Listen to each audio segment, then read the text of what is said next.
Hi, everyone, and welcome. It's Training Thursday on a Tuesday, July 5th, because we missed you so much and we didn't want I to wait all know. the way till Thursday. And because I'm locked up in off-site senior team planning sessions Exactly.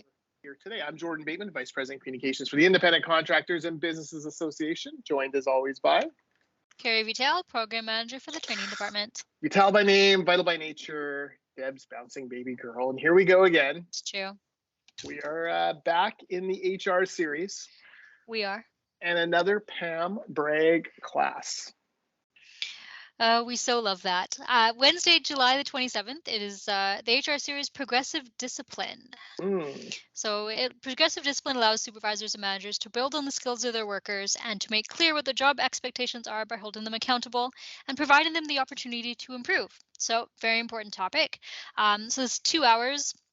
Like I said, on July the 27th from 11 a.m. to 1 p.m. And it will introduce participants to some basic progressive discipline concepts, including what is performance management, what is progressive discipline, sample policies, putting it into practice, steps to progressive discipline, and a few other ones. So it is part of our very popular HR series. You don't have to go to every HR series one, but you can definitely do that if you want to. Yeah, we won't mind. Exactly. icba.ca/courses or the button below. Lunch hour 11 to 1. Yeah. Reading the description, she makes a good point in it. Pam or Allie or whoever wrote it. Pam. She talks about how, when you think discipline, you think troublesome employees, you think, Totally. the ones who keep screwing up. And in a labor shortage, you try to make everyone as productive as possible simply because, there aren't a lot of other options, right? But she makes the point that, even good employees mess up once in a while. And Totally.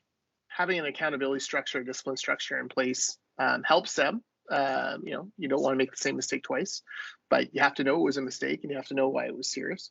It kind of lets you kind of builds from there. And so, if you're doing it right, managing people's performances correctly, I guess it's like, just easier to make slight course changes rather than, let's turn the ship around, buddy.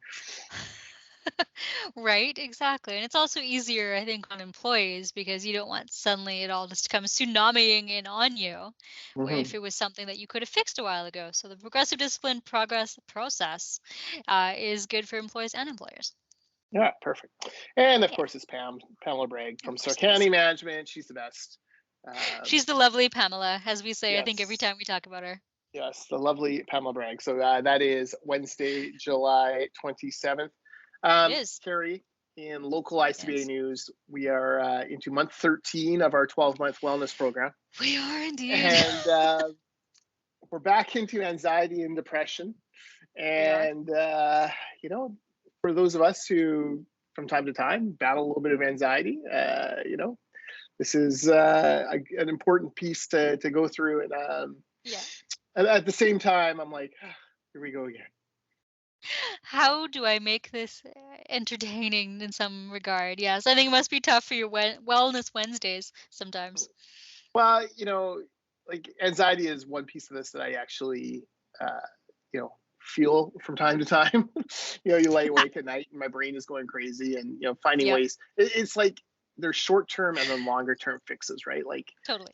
How do you manage a short-term when you're actually in the spiral to make sure you don't spiral into a complete anxiety attack? Yeah. And then how do you long-term, kind of gird yourself against it?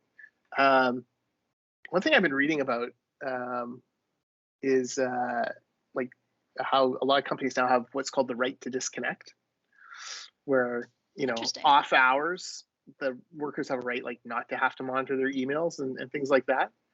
And that is an interesting wrinkle in an age where, where still a lot of workers are working remotely. Due to pandemic. I'm literally at home right now. Yeah. Yeah. And you're at home now. You've been home, I think, the last couple of these we've done, but you're in the office quite a bit, and I'm in the office quite a bit. Most of the week I am. It just, for some reason, we always seem to be recording on a day when I'm not. Yeah, but the right disconnect's an interesting piece of that, and it was something I'm just kind of bouncing around the back of my head, right? Like, if work is a contributor to your anxiety, and for lots of people it is. Absolutely. Giving people the right not to have to feel like they have to answer the emails. It's not even like answering emails, like it's just like feeling like you have to answer it. But at the same time, you know, you want to be a good employee. You want to, you know, be available to the boss or to clients or members. And, you know, we're very aware at the ICBA, we're owned by our members. You own us. You own us, members. We are a member-funded society. Yes. Yeah. And so, you know, you want to be as available as possible. But it's just an interesting kind of wrinkle in modern life that I'm sure 20 years ago, no one ever perceived would be an issue. Well, a lot of people 20 years ago didn't have their email on their phones, as an example too, which also difference. And it's definitely easier, I think, now. Obviously, the first few months of the pandemic when we were all at home permanently full time, that was a little bit harder because it's like, where else am I going to go? There's COVID. I can't leave. You can, but I don't really want to go somewhere. I'm not going to like go. I'm not going out for dinner. I'm not going to go see friends and family. So, oh, whatever, I'm sitting on the couch, I'll answer this email at 7:30. I'll answer this email at 10:30 at night, right? So I think it's definitely a bit of a different conversation now when a lot of people are back in the office or part-time at home, part-time in the office like we are. But yeah, it's an interesting thing to think about. I'm not quite sure really how to address that. Yeah, you don't have that dividing line when you work remotely, right? No. Like, you know, it feels the same whether it's 9 a.m. or 9 p.m. You're on the same couch. Exactly. Your laptop is right there, or your phone, or whatever. So, yeah, it's just one of those things I'm kind of mulling over. And, you know, is this something that's going to enter into more and more of our kind of worker agreements, etc.? We'll see. Maybe I'll ask Pam someday what she thinks. Yeah, you should. I'm sure she'll probably have some good insights on it. Yeah, exactly. Anyways, the HR series, Progressive Discipline. It's a live webinar. Wednesday, July 27th, 11 to 1, icba.ca/courses, or mash the button below. And I think next week we're gonna have to do Wednesday again because Thursday and Friday, my son is playing in the Western Canadian Championships for ball hockey. Oh boy. And so I'm kind of, speaking of the right to disconnect, I'll be kind of in and out of contact for certain periods of time on Thursday and Friday, but we'll find a way to. We'll make it work. I think I might actually be in the office all next week. So maybe we can do this in person before you're off for that. We'll see. All right. Stay tuned, people. Will Kerry and Jordan reunite in person? Find out next week on Training Thursday, on Wednesday. Wednesday, Tuesday, God knows. See ya.